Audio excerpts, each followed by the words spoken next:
Hi all అస్సలం వాలేకుమ్ నమస్కారం.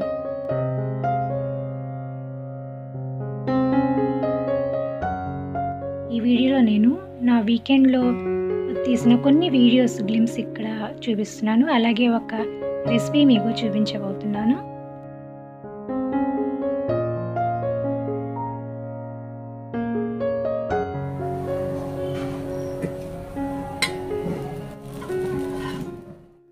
ఇక మార్నింగ్ బ్రేక్‌ఫాస్ట్ అయిన వెంటనే ఇక్కడ నేను పల్లీలు ఫ్రై చేస్తున్నాను. ఇది ఇలా ఫ్రై చేసి స్టోర్ పెట్టుకుంటాను. అలాగే ఒక షార్ట్స్ కోసం నేను షామీ కబాబ్ చేశాను. ఆ రెసిపీ మీరు షార్ట్స్‌లో చూడొచ్చు.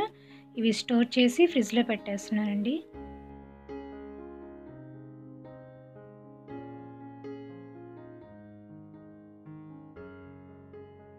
నేను మీకు బీరకాయి, శనగపప్పుతో చేసిన కూర చూపించబోతున్నాను. ఇక్కడ బీరకాయలన్నీ చెక్కు తీసుకొని వాష్ చేసి ఇలా పీసెస్‌గా కట్ చేసుకోవాలి. ఆ తర్వాత ఆయిల్, కొంచెం తిరగమాత గింజలు, అలాగే చాప్ చేసిన ఉల్లిపాయలు ఇవన్నీ వేసి ఫ్రై చేసుకోవాలి. కొంచెం పచ్చిమిరపకాయలు కూడా అందులోనే చాప్ చేసి వేయాలి. ఇవన్నీ కొంచెం ఫ్రై అయినాక కరివేపాకు కూడా వేయాలి. ఇక్కడ కొంచెం గార్లిక్ జింజర్ పేస్ట్ వేస్తున్నాను. అలాగే పసుపు, కొంచెం జీలకర్ర పౌడర్ అండ్ కొంచెం సాల్ట్, కొంచెం షుగర్ కూడా వేస్తానండి నేను. స్వీట్‌నెస్ బ్యాలెన్స్ చేస్తుంది. కొంచెం కారం అండ్ టమాటోస్ ఇవన్నీ వేసి ఇలా ఫ్రై చేసుకోవాలి. అండ్ అలాగే గరం మసాలా, అలాగే చాప్ చేసుకున్న ఈ బీరకాయ ముక్కలన్నీ వేసి ఒకసారి కలుపుకోవాలి. నేను ఇందులో వాటర్ యాడ్ చేయనండి, ఎందుకంటే బీరకాయ ఆల్రెడీ వాటర్ రిలీజ్ చేస్తుంది. ముందుగా నానబెట్టుకున్న పచ్చెనగపప్పు కూడా వేస్తున్నాను. కొంతమంది ఈ పచ్చెనగపప్పు లైక్ చేయరు, సో తక్కువ వేసుకోండి, లేదంటే ఎక్కువ వేసుకోవచ్చు. అండ్ కొత్తిమీర కూడా వేసి మూత పెట్టేశాను. నాకు ఈ టేబుల్ రోజెస్ పింక్ కలర్ వచ్చినాయండి, అవే చూపిస్తున్నా. నా ఫేవరెట్ కలర్ అది. అండ్ చూడండి వాటర్ అంతా రిలీజ్ అయింది. నేను ఇక్కడ వాటర్ ఏమి యాడ్ చేయలేదు. ఎవ్రీ 5 మినిట్స్ ఆర్ 2 మినిట్స్కి ఒకసారి ఇలా చూసుకొని చెక్ చేసుకోండి. ఇంకా నేను తర్వాత కొత్తిమీర వేసి ఇది ఆఫ్ చేసేసాను. మీకు చాలా దగ్గరగా గ్రేవీ కావాలంటే వాటర్ అంతా ఎవాపరేట్ అయ్యే వరకు కుక్ చేయండి. అండ్ ఇక్కడ చూసారు నేను వాటర్ మిలన్ ఇలా కట్ చేశాను. సో ఇది చాలా హ్యాండీగా ఉంటుంది తినేటప్పుడు అని ఇలా ట్రై చేశాను అన్నమాట. అంతా బాగానే ఉంది, కానీ వాటర్ అంతా ప్లేట్లోకి రిలీజ్ అయింది. ఇక నేను ఈవినింగ్ అయ్యేసరికి ఇక్కడ గార్డెనింగ్ స్టార్ట్ చేశాను. అంటే నా టెర్రస్ గార్డెన్ మీద ఉన్న ఈ మధ్య వర్షాలు ఎక్కువగా లేవు కదండి, సో చెట్లని ఇలా ఎండిపోయాయి. ఇంకా నేను కొత్తగా సీడ్స్ వేద్దామని అంతా క్లీన్ చేశాను. అలాగే ఎండిపోయిన గ్రాస్, అలాగే చెట్లు ఇవన్నీ తీసేశాను. చూడండి ఇదంతా క్లీన్ చేయాలి. ఇంక ఇంత వచ్చిందన్నమాట.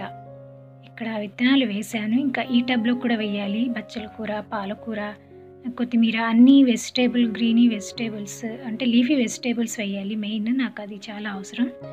ఇందులో ఇదివరకు ఆకుకూర కూడా ఉండేది, తీసేశాను. ఇంకా సపోటా కూడా ఇప్పుడిప్పుడే బాగా ఫ్లవరింగ్ వస్తుంది. ఇక్కడ చూడండి చెట్లన్నీ ఎలాగున్నాయో. ఇంకా ఈ సీడ్స్ అండి, ఇది ఆన్లైన్లో మా పిల్లలు తెప్పించారు. ఇంకా సీడ్స్ వస్తే లేదో తెలీదు, జస్ట్ నా దగ్గర ఏమున్నాయో చూస్తున్నాను. ఇవన్నీ వేయాలి. ఇంకా ఇది చుక్కకూర విత్తనాలు, పాలకూర విత్తనాలు ఉన్నాయి, అవి చెక్ చేస్తున్నాను ఏ సీడ్స్ కరెక్ట్గా ఉన్నాయో లేవో అని, ఎందుకంటే ఇవి స్టాక్ ఉన్నాయి కొన్ని. ఇక నేను ఇక్కడ చూడండి మార్నింగ్ బ్రేక్ఫాస్ట్లో ఇక్కడ మిగిలిపోయిన లెఫ్ట్ ఓవర్ బ్యాటర్ ఉంది, ఇడ్లీ బ్యాటర్. అందులో ఊతప్పం లాగా వేస్తాను. తొందరగా నేను బ్రేక్ఫాస్ట్కి ఇదే చేస్తానండి. ఇక్కడ నేను క్యారెట్, క్యాప్సికమ్, ఆనియన్, కొత్తిమీర, సాల్ట్ ఇవన్నీ వేసి బ్యాటర్లో మిక్స్ చేశాను. కొంచెం ఆయిల్ వేసి ఇక్కడ మనం ఊతప్పం లాగా వేయాలి. ఇదంతా లో ఫ్లేమ్లో కొంచెం టైం పడుతుంది. ఆయిల్ వేస్తూ ఇలాగా ఊతప్పం లాగా చేయాలండి. మా ఇంట్లో ఎక్కువ ఇడ్లీ ఇష్టపడరు నెక్స్ట్ డే, సో అందుకని నేను ఇలా ట్రై చేస్తాను. వెజిటేబుల్ కూడా తింటారుగా. సేమ్ బ్యాటర్ అలాగే వెజిటేబుల్స్ అన్నీ కలిపి మనం గుంత పొంగనాలుగా కూడా వేసుకోవచ్చు. అంటే అది ఈవినింగ్ చేస్తాను. అది కొంచెం ఆయిల్ ఇంకా ఎక్కువగా పడుతుంది. అది ఎర్లీ మార్నింగ్ బ్రేక్ఫాస్ట్ కంటే అవ్వదండి. వెజిటేబుల్స్ లైక్ చేయని పిల్లలకి ఇది బెస్ట్ ఆప్షన్.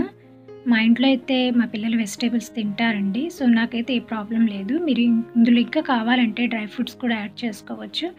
ఇది నేను కరివేపాకు పొడి చేశాను కదా, అది షార్ట్స్ చేశాను కదా, అందులో చూడొచ్చు. ఇందులో కూడా బాగుంటుంది, నెయ్యి వేసుకొని తినొచ్చు, అలాగే పికిల్స్తో కూడా తినొచ్చు. సో ఇంతేనండి, ఐ హోప్ మీకు ఈ వీడియో నచ్చిందని అనుకుంటున్నాను. ఈ వీడియో నచ్చినట్లయితే లైక్ చేయండి, షేర్ చేయండి, సబ్స్క్రైబ్ చేయండి. మళ్ళీ మరొక వీడియోలో కలుద్దాం. Until then take care. Bye bye.